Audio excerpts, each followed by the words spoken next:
मेरे सभी सहकर्मियों, दिल्ली में ज़रूर हूँ लेकिन मैं पटना से हूँ। शुरुआत आकाशवाणी पटना से हुई थी। ज़माना था 1966 का।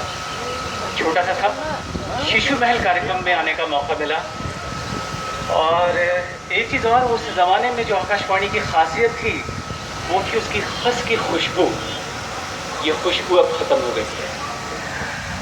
चलिए, इसके बाद फिर दिल्ली आना हुआ। दिल्ली से मैं 9 साल तक लगातार मुझे कैजुअल होते मुझे स्पोर्ट्स में रखा गया। शायद मैं अकेला भारत का कैजुअल होऊंगा, और जो भी होंगे तो ज़रूर बताएंगे, जिसे एक साल में 236 ड्यूटी करने का मौका दिया गया, और वो भी विशेष परिस्थितियों में। रिटर्न अशोक जी को विशेष परिस्थितियों में स्पोर्ट्स में रखा जाता है। मेरे साथ राजीव सक्सेना, जो अब नहीं है। आप लोग जानते होंगे राजीव सक्सेना को, जब 15 अगस्त और गणतंत्र दिवस पे उनकी आवाज़ आप लोग सुनते होंगे। बीजिंग ओलंपिक्स में जाने से 2 दिन पहले उनका देहांत हुआ था। मैं ही था नेशनल कप अनाउंसमेंट के लिए, और ये मनहूस खबर दी गई कि राजीव नहीं रहे। बड़े अच्छे दिन भी देखे, बुरे दिन भी देखे। क्या एक बात मुझे अभी भी याद है। भाई थोड़ा सा माइक्रोफोन ठीक कर दो यार। स्कूल की बात है मुझे, दानापुर में, जब मैं मिलिट्री स्कूल में था। क्लास 3rd की बात है। मेरी टीचर थी गुरप्रीत कौर। सभी बच्चों से पूछ रही थी, भाई बड़े होके क्या बनोगे? 3rd में पढ़ता था तो सभी बच्चे कह रहे थे मैं डॉक्टर बनूंगा, सिपाही बनूंगा, डॉक्टर बनूंगा। लेकिन मैंने कहा टीचर जी मैं अलाउंसर बनूंगा, और एक चांटा मेरे गालों पे था। मैं रोता रहा। बाद में उन्होंने कहा कि पता है तुम्हें, अनाउंसर कभी गलत नहीं बोलता, अशुद्ध नहीं बोलता। तुमने कहा कि अलाउंसर बनेंगे, अनाउंसर होता है। मैं आज भी जब थिएटर ऑन करके अनाउंसमेंट करता हूँ कि आकाशवाणी दिल्ली है, मुझे एहसास होता है कि टीचर जब मुझे 2 तमाचे क्यों नहीं मारे, आज मैं रेगुलर होता। मुझे बहुत याद आती है। वक्त बदला, बहुत सारे दोस्त मिले, और मुझे पटना की याद है जब पुष्पा आर्यानी के साथ मिला। आज वो नहीं है। बाल मंडली में दीदी होती थी, महिला कार्यक्रम में बड़ी भाभी बनती थी। अरुण सिन्हा जी, कृष्ण कुमार भार्गव, मिथिलेश कुमार सिन्हा, विजय कुमार सिन्हा, मंटू जिस वक्त मंच पे हैं। और उस वक्त सबकी आवाज़ें सुन के मैं नकल करता था।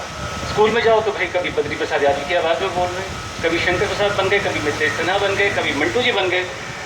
लेकिन बाद में एहसास हुआ कि अशोक, तुम्हारी एक अपनी पहचान भी होनी चाहिए। वक्त चलता रहा। फिर बाद में मनोज भाई से मुलाकात हुई। पता लगा हमारे कुछ अधिकार भी हैं, और वो अधिकार है कि हमें कम से कम हक दिया जाए। इतने दिन सेवा की है, ईमानदारी से की है, तो कम से कम हमें हक तो मिले। मगर वो भी नहीं मिला।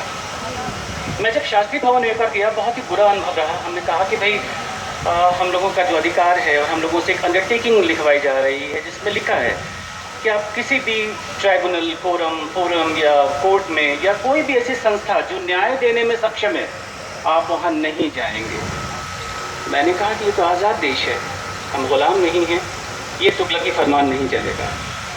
चलिए, बहुत लोग नाराज़ हुए, बहुत लोग खफा हुए कि भाई अशोक तो अब बड़बोला बोलने लगा है, ये मीठी आवाज़ वाला इतना हिंसक कैसे हो गया। मनोज जी का बहुत बहुत शुक्रिया। मनोज जी को मैं जानता था पटना से, लेकिन बाद में मनोज जी ने कहा कि अशोक जी, एक लड़ाई है, आप भी शामिल हो जाइए। आप तो हैं ही, लेकिन आप दिल्ली संभालिए, हम पटना से हैं। और आज आप लोगों को देख करके बड़ी खुशी हो रही है। पहला दिन इस लड़ाई का एक तरह से, जो कि हम लोग बिल्कुल सड़कों पर आ गए हैं इस लड़ाई को लेकर के। मैं फ़िलहाल तो मनोज जी के लिए भी, और आप सबके लिए एक शेर मुझे याद आ रहा है जो मैं घर से लेकर आया हूँ कि इतनी ठोकरें देने के लिए शुक्रिया ए ज़िंदगी, इतनी ठोकरें देने के लिए शुक्रिया ए ज़िंदगी, चलने का न सही संभलने का हुनर तो आ गया। और हम सभी के लिए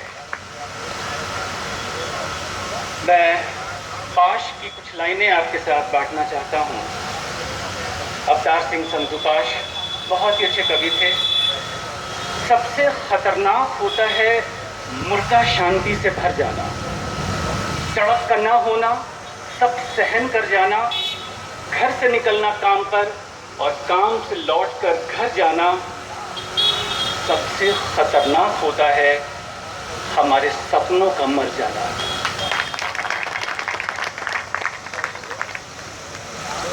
बहुत बहुत धन्यवाद आपको। अब मैं मंच पर आमंत्रित करना चाहता हूँ गोरखपुर से आए हुए धर्मेंद्र कुमार दुबे जी को। धर्मेंद्र कुमार दुबे जी, आप आ जाएं, अपनी बातों को रखें।